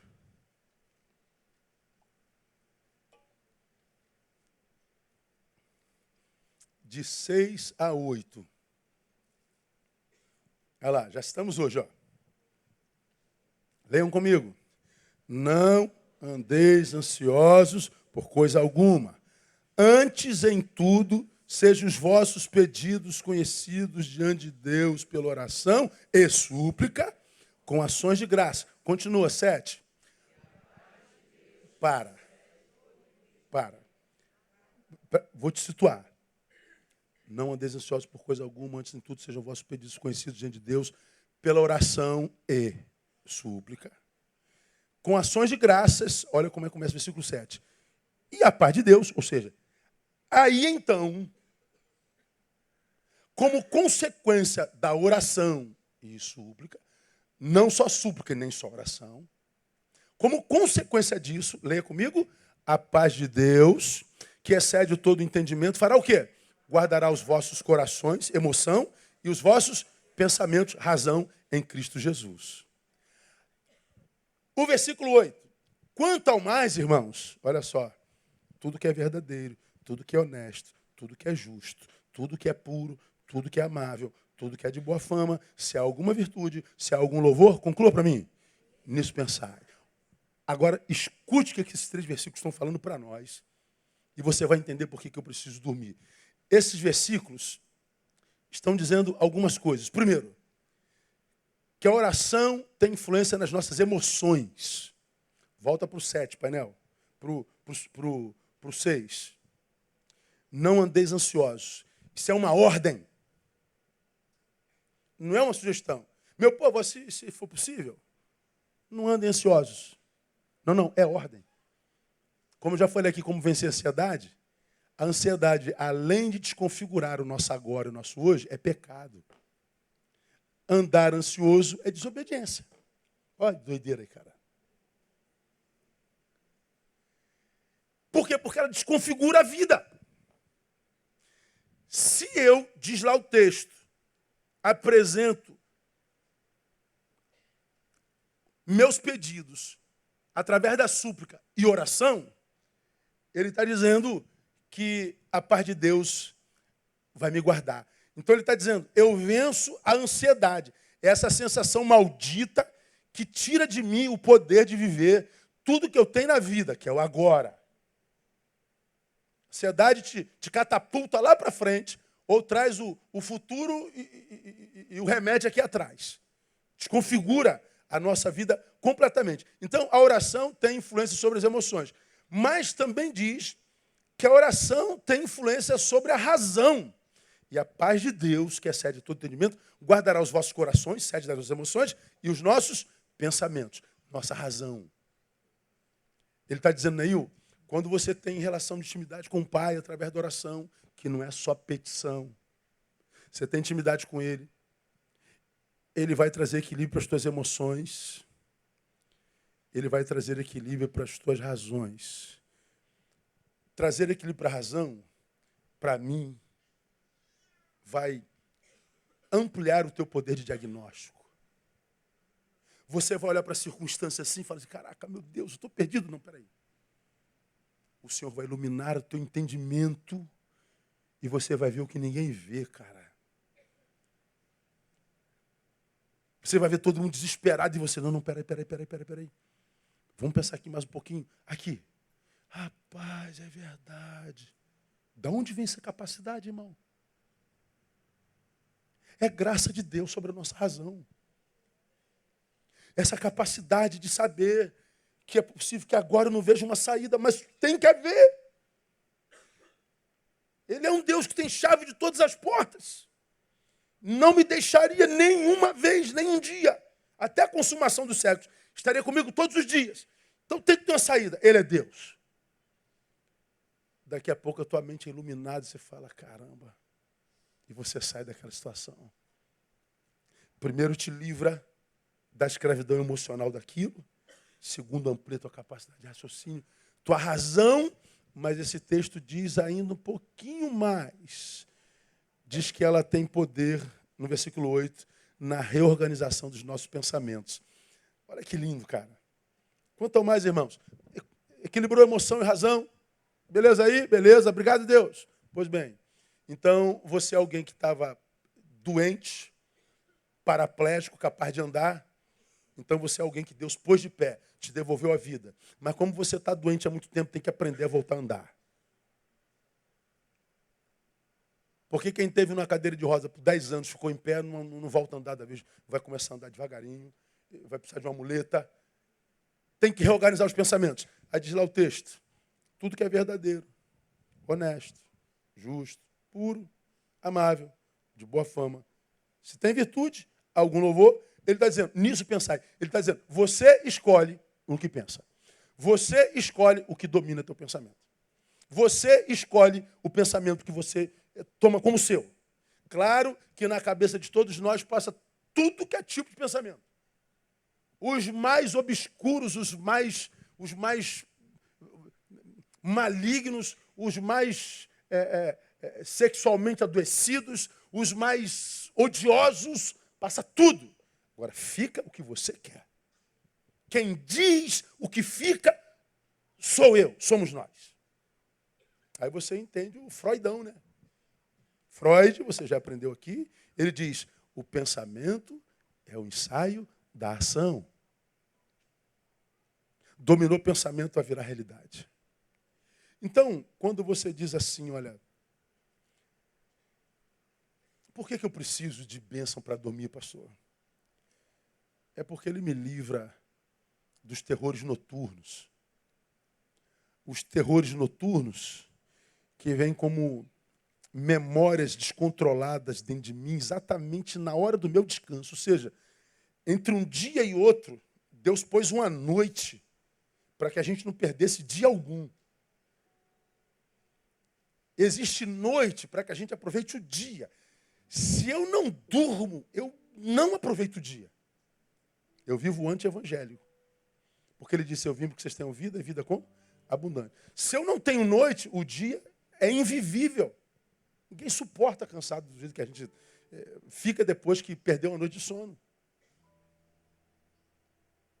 Ora, é claro que o inimigo das nossas almas trabalharia para que os nossos sonhos fossem prejudicados.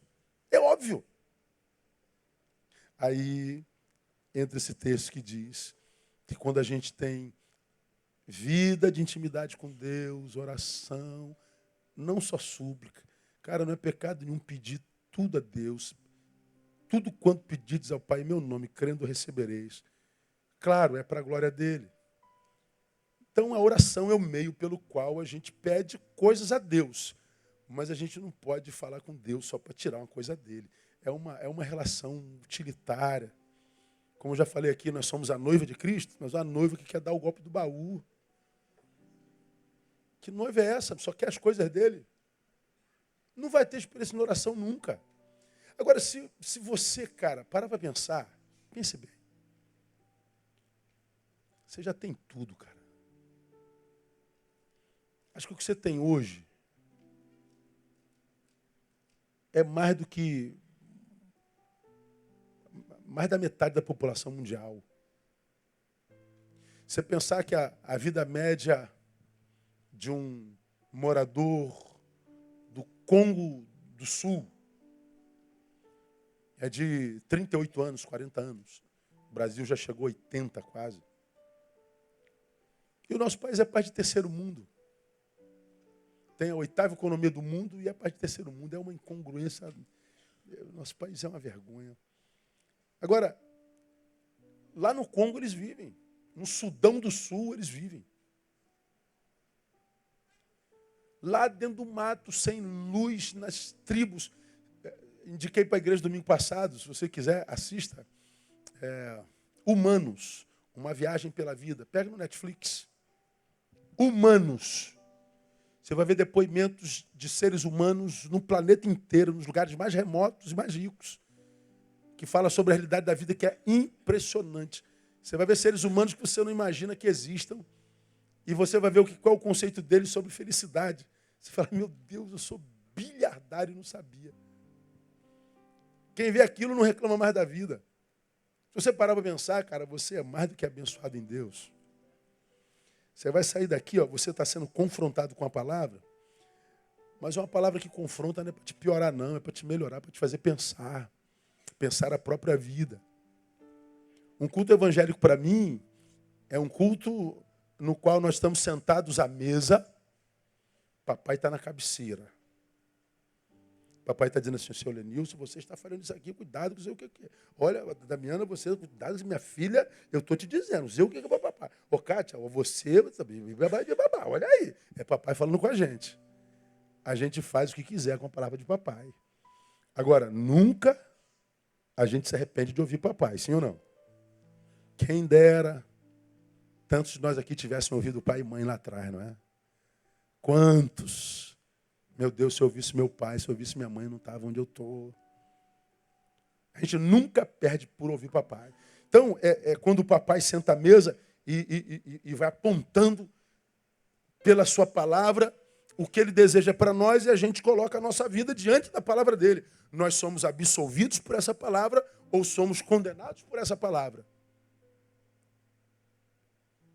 Agora, o que cada um faz com a palavra que recebeu é estritamente subjetivo. Como eu tenho dito, eu gostaria de que a minha religião tivesse algumas doutrinas de uma outra religião. Por exemplo, como Paulo foi o cabeção, foi o filósofo, queria que Paulo tivesse escrito alguma coisa sobre reencarnação, por exemplo. Imagina, cara, como já falei aqui umas 1000 vezes, é uma doutrina simpaticíssima. Porque você vai morrer aqui, mas vai voltar. Ó, foi um desgraçado nessa vida. Tem problema, vai voltar. Graças a Deus, na outra eu dou uma melhorada. Mas foi muito ruim, vai voltar um cachorrinho doméstico. Mas se você for um cachorro bom, tu volta um pônei na outra, ele evoluiu. Tu volta. Daqui a pouco você vira gente de novo. Ok. Cara, como eu queria que tivesse isso na Bíblia, que alguém tivesse embasado isso assim, ó, factivelmente falando. Não tem na Bíblia. Na Bíblia, nós somos cristãos, a Bíblia é nossa regra de fé e prática, é a palavra de Deus. Está escrito lá, aos homens está ordenado morrerem o quê? Uma só vez. Depois disso vem o quê? Juízo. Então nós só temos uma vidinha. Se você tem a minha idade, 52, agora é 1º de agosto, tu tem mais passado que futuro. Ou tu acha que vai ver mais 50 anos? Vai não, filho. Você tem aí 20 anos de vida saudável, no máximo. O resto é só para baixo. Em direção para o buraco. Dá para perder tempo? Dá não, irmão. Dá não. Vai perder tempo com quem não quer nada? Não perco nada, irmão. Morre aí, irmão. Ó, aqui, ó, a palavra daqui, filho. Tá vendo? Não vem me culpar, não. Estou fora disso. Perdendo tempo com gente que não edifica, com projetos que não vão te levar a lugar nenhum, com sensações corpóreas que são cronológicas e pequenas, que não vão te enriquecer em nada. E daqui a pouco a idade veio, tu não fez nada com a tua juventude, o que sobra é frustração e culpa.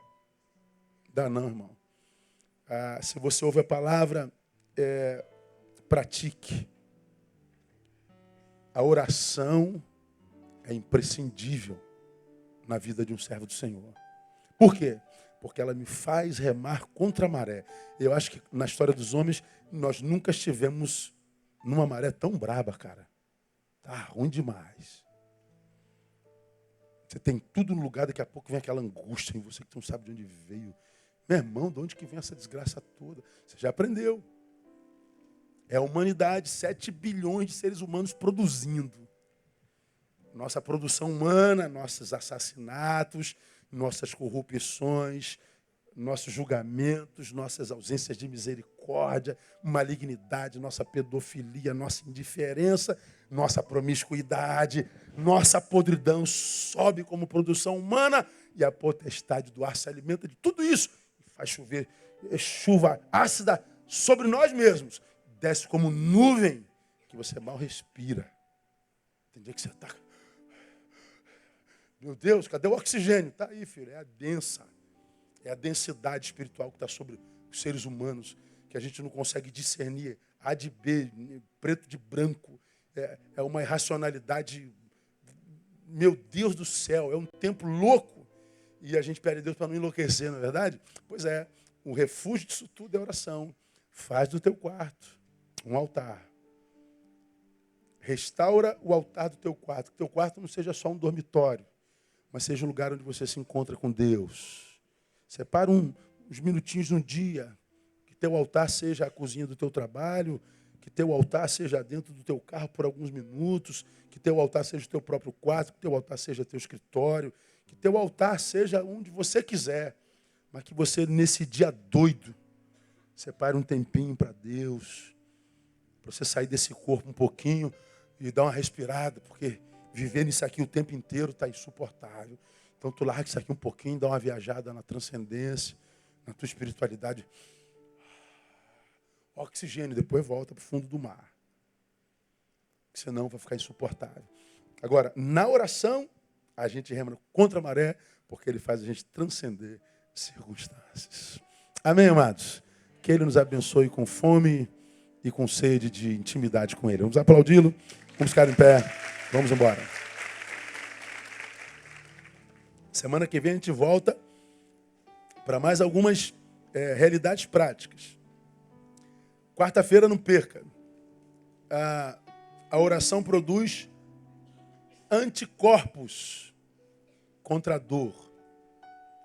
Você já leu reportagens que pessoas que creem, têm fé e praticam espiritualidade, oram, saram mais rápido.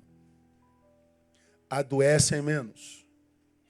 Porque essa prática espiritual interfere na biologia do ser humano.